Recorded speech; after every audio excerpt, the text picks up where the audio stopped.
La petite enfance, c'est là où tout commence.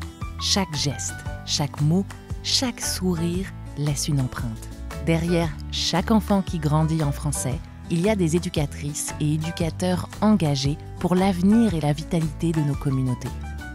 Spécialistes, passionnés, ces professionnels accompagnent les tout-petits sur leur premier chemin, leurs premières expériences et façonnent des apprentissages durables. Dans cette série Balado, nous plongeons au cœur de leur réalité pour souligner leur rôle essentiel. Bienvenue dans Empreinte sur l'avenir, une série Balado de l'ACUFC, l'Association des collèges et universités de la francophonie canadienne, et financée par l'entremise du Programme d'apprentissage et de garde des jeunes enfants du gouvernement du Canada.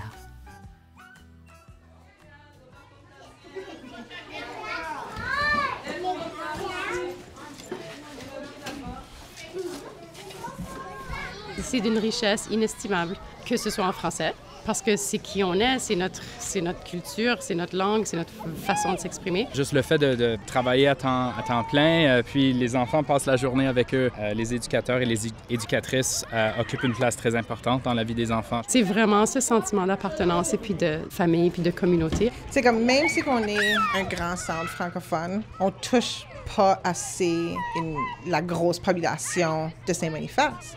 Oui, on a une licence de 178, mais on n'a juste pas assez de place. Il y a quand même tellement de familles à Saint-Boniface qui ne peuvent pas rentrer dans notre service de garde.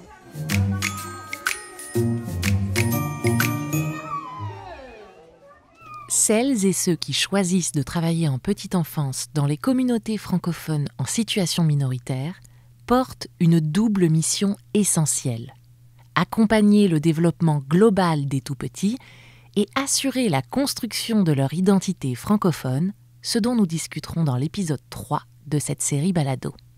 Mais ce métier se confronte à des défis de taille: pénurie de personnel qualifié, obstacles réglementaires, manque de reconnaissance.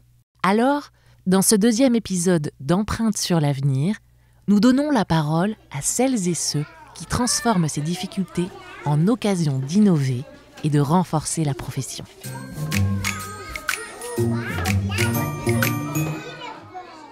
Pour parler des réalités et des défis de la petite enfance en contexte francophone minoritaire, nous avons rencontré Cécile Corbet, directrice des ressources humaines à la Fédération des parents francophones de Colombie-Britannique. En Colombie-Britannique, le réseau de la Fédération compte aujourd'hui entre 30 et 40 services éducatifs de la petite enfance à la garde scolaire et il est même en pleine expansion. Ça, c'est la bonne nouvelle. Mais les défis restent bien présents. D'ailleurs, ce sont des défis que l'on retrouve à l'échelle nationale dans la plupart de nos communautés francophones en milieu minoritaire, en commençant par le recrutement et la rétention de personnel éducateur francophone qualifié. Cécile Corbet explique. C'est vrai que nos plus grands défis, ce sont le recrutement et la rétention du personnel, entre autres, enfin du personnel éducateur francophone, je précise bien. De manière générale, en fait, même chez les anglophones, hein, il y a une pénurie générale d'éducateurs dans le secteur de la petite enfance. On a perdu beaucoup d'effectifs, qui fait qu'on a un bassin vraiment, vraiment réduit de candidats. Un autre des défis qu'on rencontre beaucoup, c'est une rémunération qui est encore faible, une valorisation qui n'est pas encore assez mise en avant par rapport à la charge émotionnelle et technique du travail, parce que c'est vraiment un travail de passionné, de merveilleux, qui a un pilier essentiel pour le développement de la communauté francophone en Colombie-Britannique, travailler avec les enfants. Mais ça reste un métier de passion. Ça reste encore aussi peu valorisé, en tout cas pas assez aujourd'hui.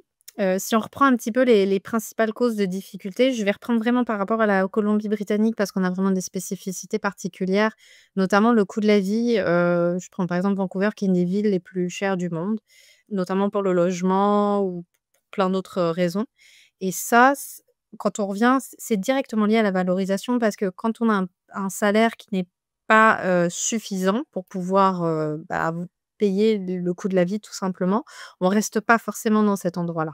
Donc il y a aussi un roulement qui peut exister au niveau des francophones, qui fait que c'est difficile de retenir quelqu'un, parce qu'on parlait de la rétention précédemment. Ça peut être difficile de retenir quelqu'un qui malheureusement fait face à un coût de la vie ou des circonstances extérieures au métier qui l'empêchent finalement de faire qu'il se sent bien dans sa vie actuelle, en fait. Donc, ça, c'est une des, je dirais, des principales causes aussi des difficultés qu'on rencontre ici en Colombie-Britannique. Mais concrètement, qu'est-ce que cela entraîne? Quelles répercussions ce manque de personnel peut-il avoir à court, moyen et long terme? Ça a des conséquences quand même qui sont très importantes parce que le public que l'on vise, c'est évidemment des familles francophones. Ce sont des parents francophones ou des familles exogames. Donc ces familles-là sont directement impactées parce que et notamment les parents et aussi les enfants, parce qu'en fait, ils ont besoin de faire garder leurs enfants, n'est-ce pas? Quand on travaille, on a besoin de faire garder ses enfants, OK? Ça, c'est le fondement premier de la chose. Donc forcément, moins de garderies, moins de personnel, ça veut dire moins de places disponibles en français. Donc les parents, ils ont pas forcément d'autre choix que de se mettre en liste d'attente. Donc on a des listes d'attente qui sont extrêmement longues, notamment dans les grandes villes parce que justement il y a un besoin, il y a encore plus de demandes. Hem, pour vous donner une idée, je vais vous donner une idée en termes de chiffres, mais par exemple en 2022, c'était plus de 800 enfants, entre 800 et 900 enfants en liste d'attente, pour des garderies, francophones.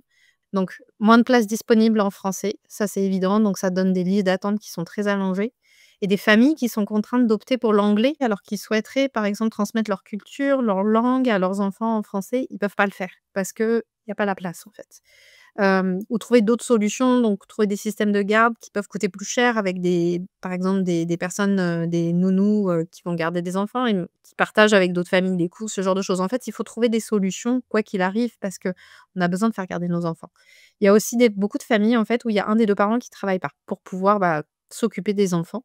Donc ça aussi, c'est une des conséquences. Une autre des conséquences, c'est la qualité et la continuité pédagogique qui sont fragilisées. Le fait d'avoir, du personnel, des équipes qui sont plus petites dans les centres, d'avoir un taux de roulement plus élevé, ça crée, comment dire? Une instabilité, émotionnelle et affective pour les enfants. Parce que si on met à la place d'un enfant qui est dans une garderie, le fait de s'attacher à certaines personnes, certaines figures, ça leur crée vraiment une instabilité affective parce que, en fait, ça bouge tout le temps et c'est très difficile en tant qu'enfant, puisqu'on accorde principalement notre confiance à une personne, de pouvoir, se sentir bien. Donc ça aussi, ça a un impact sur, nos enfants, en fait, les plus petits. Cette, ce Et ça peut créer un manque de qualité aussi au niveau des équipes, puisque si une équipe change tout le temps, il faut, tout le temps reformer le personnel, recréer de la stabilité et cetera. C'est toujours plus agréable d'avoir des personnes qui se connaissent bien, qui savent bien gérer un centre, bien organisé et qui puissent, que tout fonctionne de manière très fluide. Donc l'impact est aussi sur les équipes présentes et puis évidemment sur les enfants. Il y a une autre conséquence, c'est la pression sur les familles francophones. Quand on trouve une garderie, on peut en trouver une qui est vraiment comment dire? Assez loin de chez soi. Je vais vous donner mon exemple personnel, voilà, où, j'habite à Vancouver et puis, j'ai un petit et la garderie la plus proche que j'ai trouvée, elle est à 45 minutes de route. Donc c'est toute une organisation qui est différente, et c'est le cas de beaucoup de familles, en fait, qui sont obligées d'aller chercher plus loin des garderies, des places parce que là où on se trouve, c'est pas possible. Notamment dans les grandes villes. C'est un coût aussi plus élevé. Forcément, c'est le cas de beaucoup de familles, puisque les garderies, moins chères, elles sont pas disponibles partout, donc on doit payer plus cher. Il y a moins aussi d'accès à l'immersion en français. Enfin, quand je dis l'immersion, c'est, le fait d'être baigné dans la langue en français. C'est pas des écoles en immersion, c'est le fait d'être baigné dans la langue en français. Je reprends mon exemple personnel, donc moi, mon petit est dans une garderie anglophone parce que c'est pas possible de trouver une garderie francophone, donc il y a forcément un impact sur la transmission de la langue et de la culture. Donc si on a envie que son petit soit dans une garderie, francophone, souvent on n'a pas forcément le choix. Et donc forcément, ça crée une communauté affaiblie, puisqu'il y a moins de lieux où la francophonie locale peut se rassembler et se renforcer, en fait. Si je résume de manière générale, voilà un petit peu les conséquences. Donc c'est principalement sur les familles, nos enfants et puis la communauté de manière générale, sur la transmission de la langue et de la culture. Que faire pour combler ce manque de personnel francophone qualifié? Il faut savoir que plus on s'éloigne du Québec vers l'ouest, plus il devient difficile de trouver des éducatrices et éducateurs capables d'offrir des services en français.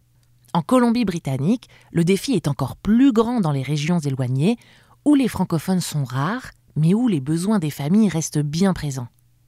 Pour répondre alors à ce défi, il faut aller chercher le personnel là où il se trouve.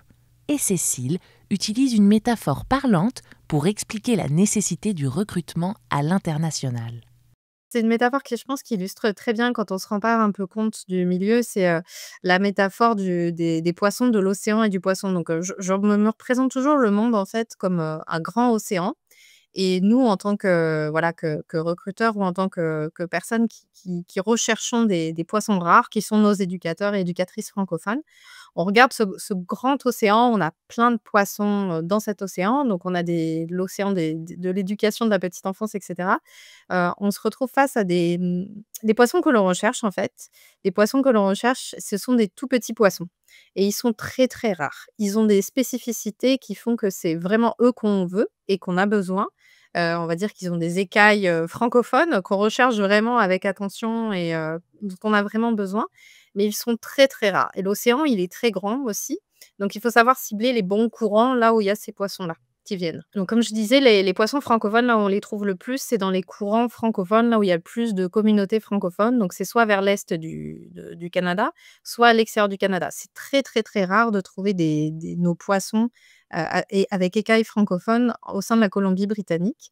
Donc, il faut pouvoir attirer ces poissons des autres courants, les faire venir dans notre courant à nous, qui est vraiment un peu plus... qui est vraiment pas facile, et notamment quand on a des courants qui sont très rapides au niveau du coût de la vie, on a des courants qui sont parfois pas faciles. Donc voilà, si je dois résumer pour les poissons. Recruter ces poissons rares venus de l'étranger reste une solution, mais semée d'embûches. Les éducatrices et éducateurs formés à l'extérieur du Canada se heurtent à une réglementation stricte, à des démarches d'équivalence souvent complexes, à des procédures d'immigration en anglais et à des délais administratifs importants. Ce qu'il faut savoir aussi qui est très important, c'est que le métier d'éducateur ou d'éducatrice est réglementé au Canada. Ce qui n'est pas forcément le cas partout dans le monde, et en tout cas au Canada, c'est le cas, et ça veut dire que, les éducateurs et éducatrices doivent se soumettre à certaines règles. Donc on ne peut pas juste travailler avec des enfants, en fait, comme ça, puisque chaque province a un petit peu ses spécificités. Donc il y a des, voilà, des règles de ratio, et cetera, et en Colombie-Britannique, on a plusieurs niveaux, et pas qu'en Colombie-Britannique, à vrai dire, mais on a besoin d'avoir, notamment un diplôme adéquat pour pouvoir travailler avec une certaine tranche d'âge, d'enfants et dans certaines structures. Ça crée de vraies barrières pour les personnes qui sont formées à l'étranger, en fait. Parce que quand on vient de l'extérieur du Canada, là où il y a finalement presque le plus de francophones, je vais y revenir après, c'est là où, en fait, où les personnes ont vraiment on retrouve le plus de francophones, c'est à l'extérieur du Canada, ou en tout cas à l'extérieur de la Colombie-Britannique. Parce que au Canada, plus on s'éloigne du Québec, plus on va vers l'ouest, moins on a de francophones. Et donc, moins on a de francophones, plus c'est difficile de trouver des personnes qui parlent le français, qui est nécessaire voilà, c'est le mandat des centres de garde francophones en Colombie-Britannique, des garderies. Et donc, plus on s'éloigne, moins on trouve de francophones, donc on doit en chercher, et notamment à l'extérieur du Canada. Et les personnes qui sont à l'extérieur du Canada se retrouvent face à une réglementation qu'ils ne maîtrisent pas, qu'ils ne connaissent pas trop, ou à des demandes par exemple, d'équivalence de diplômes qui sont absolument nécessaires pour travailler avec les enfants, sur lesquels ils se retrouvent un peu bloqués, administrativement parlant, et ils ont besoin de beaucoup d'accompagnement. Et aussi, notamment, un autre point essentiel également, c'est que ils se retrouvent face à des contraintes d'immigration qui sont beaucoup plus délicates. Donc, par exemple, je prends la période de Covid où l'immigration a été vraiment ralentie, où c'était vraiment compliqué. Là, ça a augmenté évidemment de manière phénoménale la pénurie du nombre d'éducateurs et d'éducatrices, parce que tout simplement, là où on trouve le plus de francophones, donc à l'extérieur du Canada, les personnes ne pouvaient qualifier, et puis qui avaient envie de venir, ne pouvaient plus venir directement dans la province. Même d'une province à l'autre, ça pouvait être un petit peu plus complexe. Les formations sont différentes, les curriculums sont différents d'une province à l'autre. Donc même des personnes du Québec ne peuvent pas forcément venir exercer facilement en Colombie-Britannique à cause de ces équivalences de diplômes, démarches administratives plus délicates.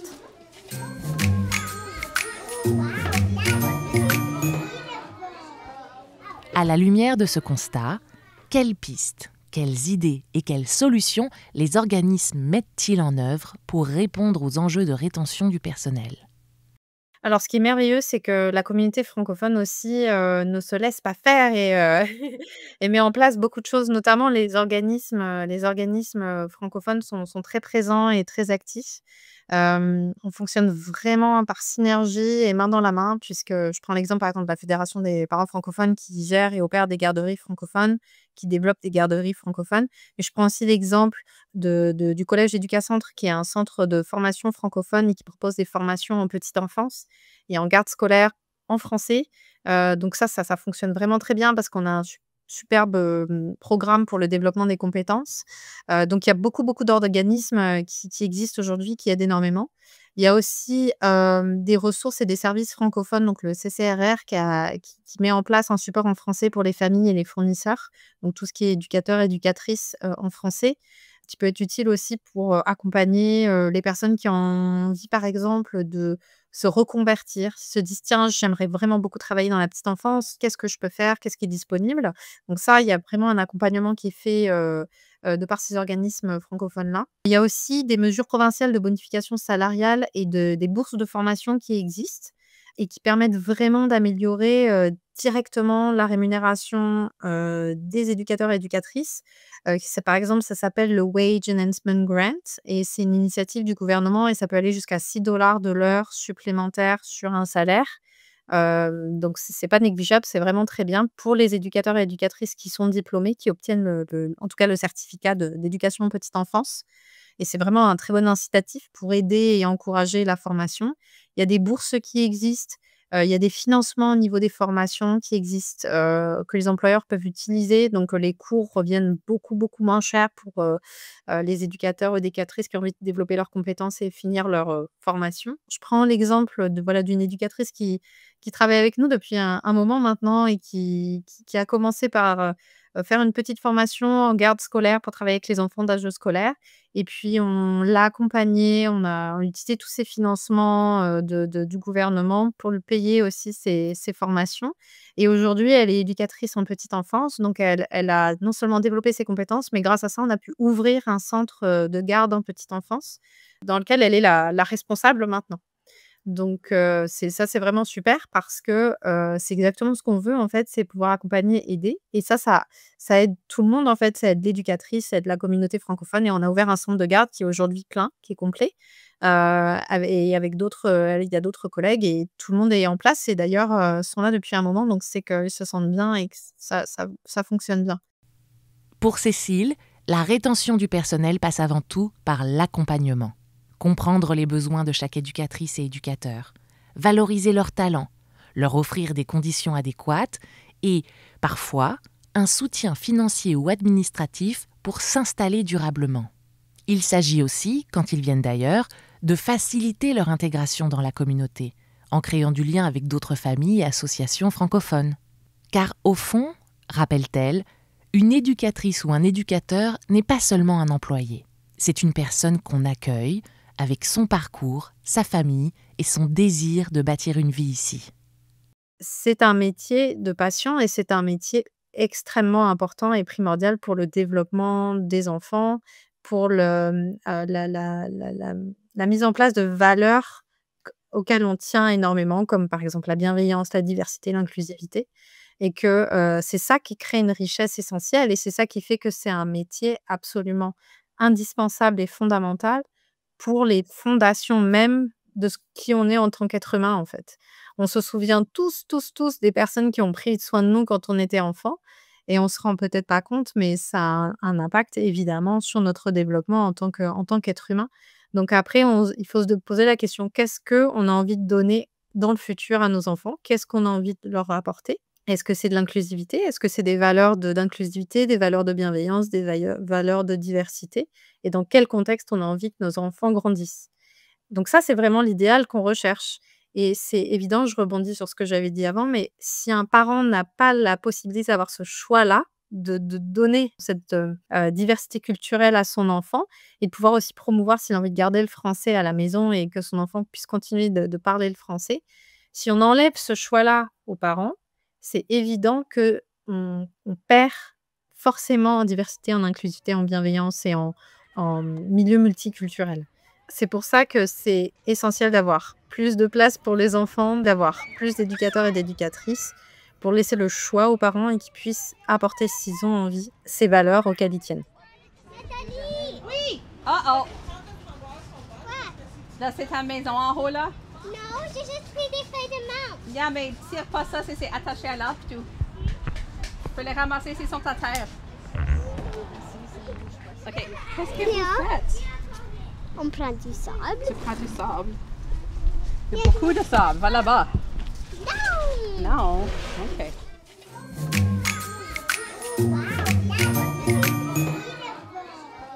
Nous avons rencontré Karina Lamontagne, basée à Terre-Neuve et Labrador.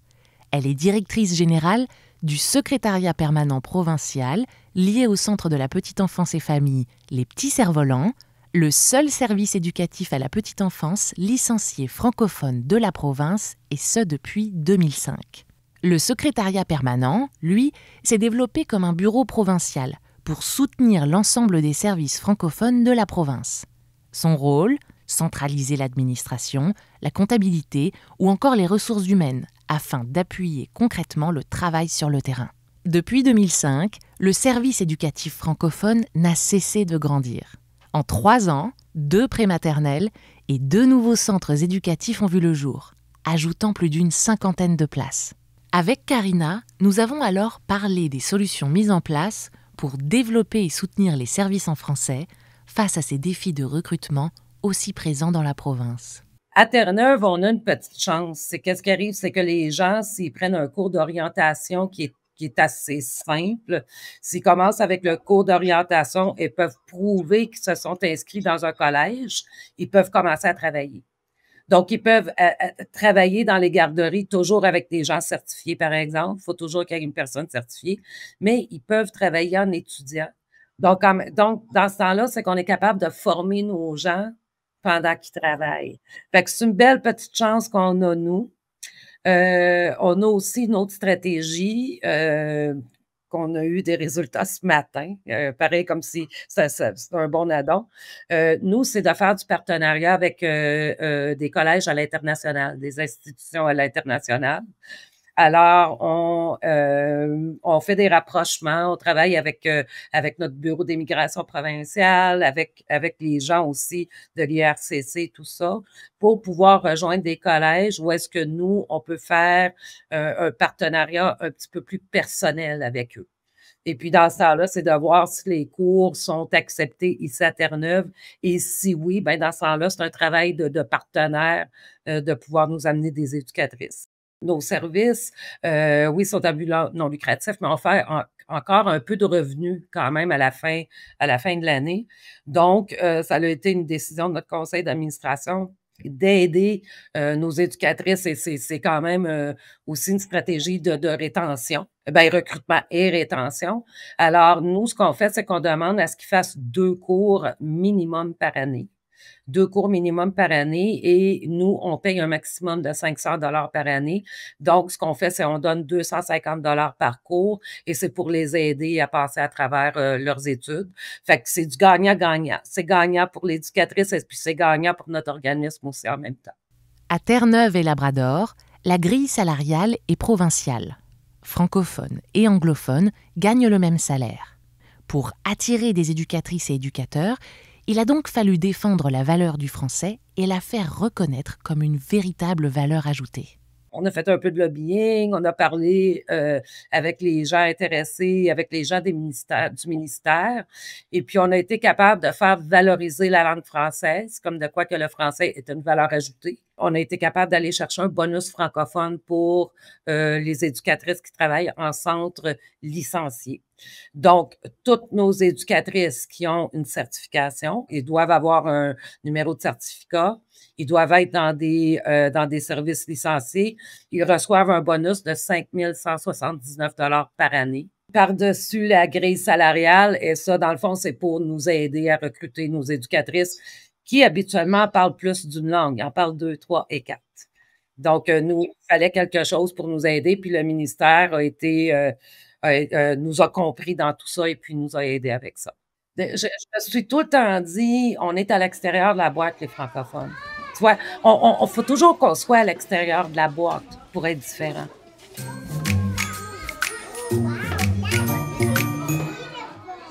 D'après l'enquête canadienne sur la prestation des services de garde réalisée en 2024, la plupart des centres éducatifs de la petite enfance francophones peinent à recruter du personnel.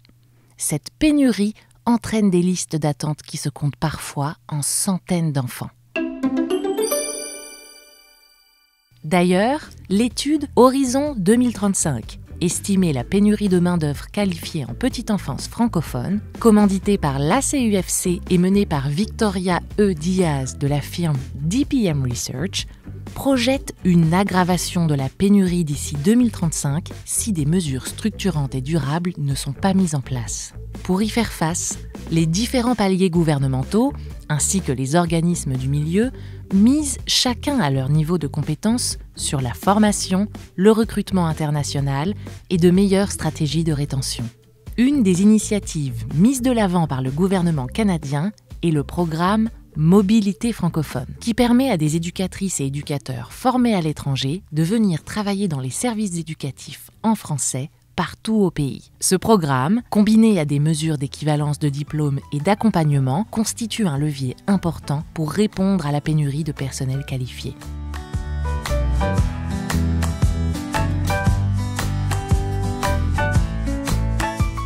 Merci d'avoir écouté cet épisode d'Empreintes sur l'avenir. Merci aux intervenantes, Cécile Corbet et Karina Lamontagne. Et un merci spécial au Centre d'apprentissage Les Enfants Précieux, à Saint-Boniface au Manitoba, pour leur accueil afin d'enregistrer l'habillage sonore et les vox pop. Ce balado de l'ACUFC a été réalisé par l'équipe de Pop Communication. Il est disponible sur le site de l'événement merci-mon-educ.ca et sur le compte YouTube de l'ACUFC. N'hésitez pas à le partager et à commenter. Rendez-vous au prochain épisode.